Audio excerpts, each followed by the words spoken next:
Hello friends, welcome to our channel. आज मैं आपके साथ शेयर करने वाली हूँ कि मैं मेरे स्टील के कंटेनर्स में किस तरह से अपनी ग्रोसरी को रखती हूँ।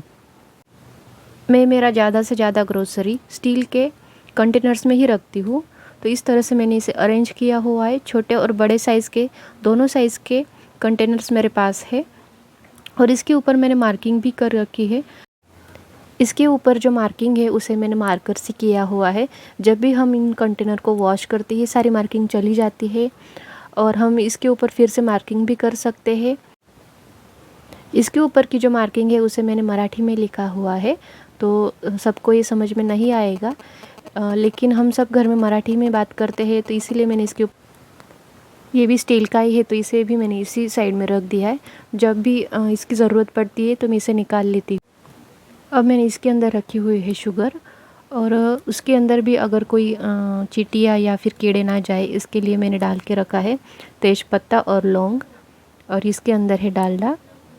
ये कैन में दो थी, तो एक मैं ऑयल के लिए यूज़ करती हूँ और दूसरी मैंने डालडा रखने के लिए की है। और ये है कुछ पीनट्स, इसे मैंने रोस्ट कर कर रखा था ताकि ये ख़राब ना हो। इस तरह से मैंने इसे रखा हुआ है। अभी मैं आपको पीछे के कुछ कंटेनर्स दिखाती हूँ जिसके अंदर मैंने दाल रखी हुई है, जैसे कि मसूर की दाल, मूंग दाल। इसे भी मैंने इसी तरह से रखा हुआ है।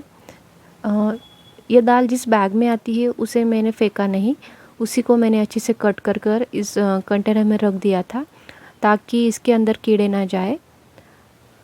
अब ये ख़त्म होने के लिए आई है लेकिन अभी तक इसमें कोई भी कीड़ा नहीं है।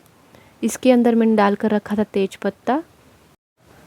तेज पत्ता डालकर रखने से हमारी जो भी कुछ खाने की चीज़ें हैं वो ख़राब नहीं होती है, उसमें किसी भी तरह का कोई कीड़ा नहीं लगता है और ना ही जाले बनते हैं। इसलिए हमें इस तरह से तेज पत्ता डालकर ही हमारे दाल हो या फिर स्प्राउट हो उनको रखना चाहिए। और इस तरह के पैकेट हमें फेंकने भी नहीं चाहिए, इसी तरह से इसका यूज़ करना चाहिए। और ये मसूर की दाल है, इसके अंदर मैंने तेज पत्ता और बीबा डालकर रखा है। हम इसे बीबा बोलते और इसे हिंदी में भिलावा भी बोला जाता है। तो ये भी काफ़ी फ़ायदेमंद है ग्रोसरी को बचा कर रखने के लिए या खाने की चीज़ों को अच्छे से रखने के लिए। इसे आटे में भी रखा जाता है। ये काफ़ी फ़ायदेमंद है खाने की चीज़ों के लिए, तो हमें इस तरह से इसे डालकर रखना चाहिए। अब इसके अंदर रखा है मैंने खड़ा मसाला। जो भी हमारे जो एक्स्ट्रा स्पाइसेस होते हैं उन्हें इस तरह से मैंने रखा हुआ है। मेरे पास इस तरह का एक स्टील का और एक कंटेनर था, इसलिए मैंने इस तरह से इसे अलग अलग रखा हुआ है। इसके अंदर जायफल है, लौंग है, ब्लैक पेपर है। इस तरह से इसे रखा हुआ है मैंने अच्छे से। और ये दालचीनी। और ये हमारा रोज़ का मसाले का डब्बा है जिसके अंदर होती है लाल मिर्च पाउडर, हल्दी या फिर कोई मसाला जैसे कि किचन किंग मसाला हो, सब्जी मसाला हो, उसे मैंने रखा हुआ है डेली यूज़ के लिए। और यह सोप का डब्बा, इसके अंदर मैंने रखा हुआ है कोकोनट। अभी जैसे कि रेनी सीज़न चल रहा था तो हमने कम से कम कोकोनट लाना ही पसंद किया घर में, क्योंकि उसके ऊपर फंगस आ जाती है और फिर उसका यूज़ नहीं हो पाता, वो वेस्ट हो जाता है। इसलिए हम कम से कम ही रेनी सीज़न में लाना पसंद करते हैं।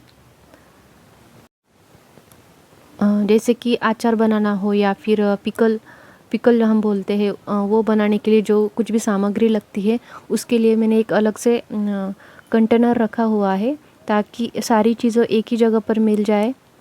सारी चीज़ें अच्छे से रखी हुई हो तो काम करना भी आसान हो जाता है। इसलिए मैंने इसके अंदर जो भी लगता है पिकल बनाने के लिए वो सब कुछ एक साथ में ही रखा है। यहाँ तक कि मैंने नमक भी इसके अंदर ही रखा हुआ था। यह है बेसन, इसे हिंदी में चने का आटा भी बोलते हैं।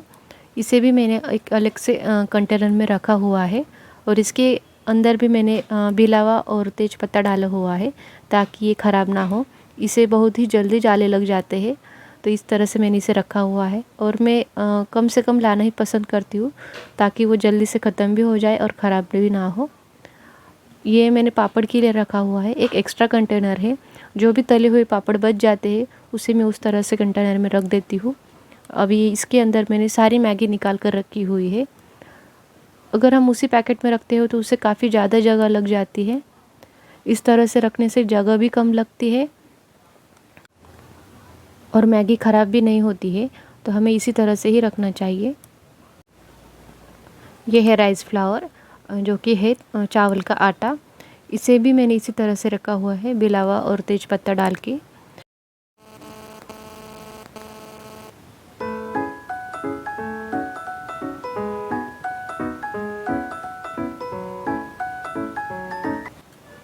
अब ये थोड़े बड़े साइज़ के कंटेनर है।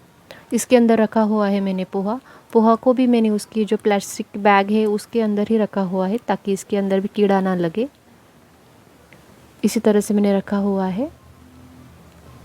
ये भी एक एक्स्ट्रा कंटेनर है, जिसके अंदर मैं जैसे कि बाजरे का आटा हो या फिर ज्वार का आटा हो, उसे मैं रखती हूँ। इसलिए मैंने इसे खाली ही रखा है, जब भी हम इस तरह से कोई आटा लेकर आए तो इसके अंदर रख सके। और ये है स्प्राउट, हम इसे कडधान्य बोलते हैं। इसके अंदर मैंने सारे के सारे स्प्राउट रखे हुए हैं।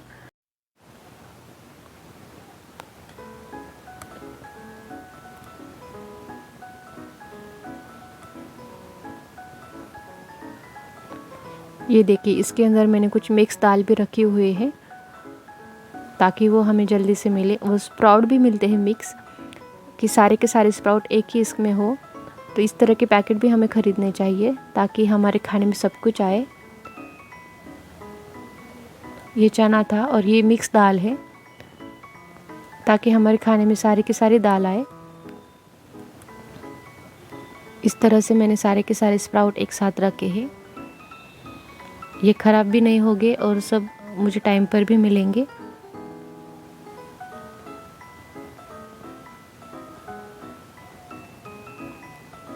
अभी ये एक्स्ट्रा मसाले का डब्बा है, जिसके अंदर मैंने सारे एक्स्ट्रा का सामान रखा हुआ है, जैसे कि सारे एक्स्ट्रा के मसाले, जैसे कि धनिया हो, जीरा हो, इसे मैंने इस तरह से रखा हुआ है। ये मसाले का डब्बा है। और ये इडली राइस है। इसके अंदर मैंने इडली के लिए जो राइस लगते हैं उसे रखा हुआ है, और उसके साथ साथ ही मैंने जैसे कि उड़द की दाल है, छिलके वाली और बिना छिलके वाली, दोनों को मैंने साथ में रखा हुआ है। और ये है एक्स्ट्रा सामान के लिए।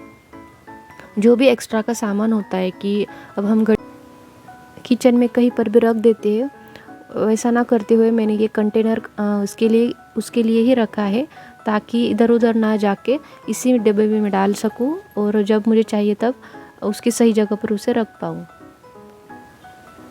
ये मेरे सारे स्टील के छोटे और बड़े साइज़ के कंटेनर है, और मैंने आपके साथ शेयर किया है कि मैंने इसे किस तरह से ऑर्गेनाइज़ कर रखा हुआ है। और कुछ पाउचेस मैंने इस तरह से चॉकलेट के डब्बे में भी रखे हुए हैं, और ये मैं सामने ही रखती हूँ ताकि ये मुझे जल्दी से मिल जाए।